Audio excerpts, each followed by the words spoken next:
प्यारे भक्तजनों, सभी को राधे राधे, सभी को जय माता दी। तो जैसा कि आज है तुलसी विवाह, तो आज पौराणिक मान्यताओं के अनुसार कार्तिक शुक्ल पक्ष की एकादशी तिथि को भगवान विष्णु योग निद्रा से जागते हैं, जिसके बाद मांगलिक कार्यों की शुरुआत हो जाती है।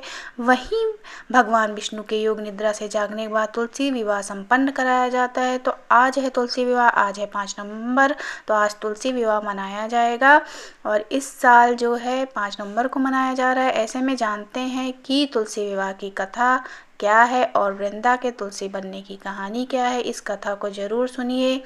तो पौराणिक ग्रंथों के मुताबिक जलंधर नाम का एक राक्षस देवी देवताओं को अपने आतंक से तबाह कर रहा था।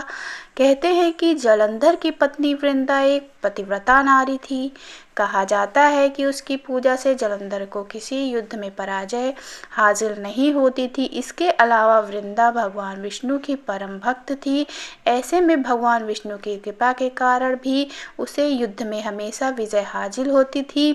एक दिन जलंधर स्वर्गलोक पर आक्रमण कर दिया, जिसके बाद सभी देवताओं ने भगवान विष्णु के पास गए और उनसे रक्षा की गुहार लगाई और भगवान विष्णु इस बात को जानते थे कि वृंदा भक्ति को भंग किए बिना जलंधर को परास्त करना मुमकिन नहीं है। ऐसे में उन्होंने जलंधर का रूप धारण किया, जिसके बाद वृंदा का पतिव्रता धर्म टूट गया, जिससे जलंधर की सारी शक्तियां खत्म हो गई। जिसके बाद जलंधर युद्ध में मारा गया। वृंदा को जलंधर की मृत्यु का समाचार मिला तो वह बहुत निराश हो गई। बाद में वृंदा को जब उसके साथ किए गए छल का पता चला तो व्रत क्रोधित होकर भगवान विष्णु को श्राप दे दिया। वृंदा का पतिव्रता भंग होने की वजह से उसने भगवान श्री हरि को श्राप दिया कि जिस तक आपने छल से मुझे वियोग का कष्ट दिया है, उसी तरह आपकी पत्नी का भी छल से हरण होगा। साथ ही आप पत्थर के हो जाएंगे और उस पत्थर को लोग शालिग्राम के रूप से जानेंगे। कहते हैं वृंदा के श्राप की वजह से भगवान विष्णु दशरथ के पुत्र श्री राम के रूप में जन्म लिया। फिर बाद में उन्हें सीता हरण के वियोग का कष्ट झेलना पड़ा।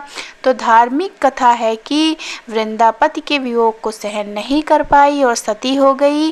कहा जाता है कि वृंदा की राख से जो पौधा उत्पन्न हुआ उसे भगवान विष्णु ने तुलसी का नाम दिया, जिसके बाद भगवान विष्णु ने यह प्रण लिया कि वे तुलसी के बिना भोग ग्रहण नहीं करेंगे। इसके साथ ही उनका विवाह शालिग्राम से हो गया। मान्यता है जो कोई श्रद्धा पूर्वक तुलसी विवाह को संपन्न करेगा, उनकी कथा को सुनेगा, उसका वैवाहिक जीवन खुशी रहेगा और उनके पूरे जीवन में सुख संपत्ति बनी रहेगी। तो कथा सुनिए। कथा सुनने के बाद फूल को तुलसी जी पर चढ़ा दीजिए। कथा सुनने से पहले हाथ में फूल और जो आपने प्रसाद चढ़ाया है उसको हाथ में अवश्य लें और कथा संपन्न होने के बाद उस प्रसाद और फूल को तुलसी माता पर चढ़ाकर क्षमा याचना करें और माता से वर मांगें और सुखी रहिए।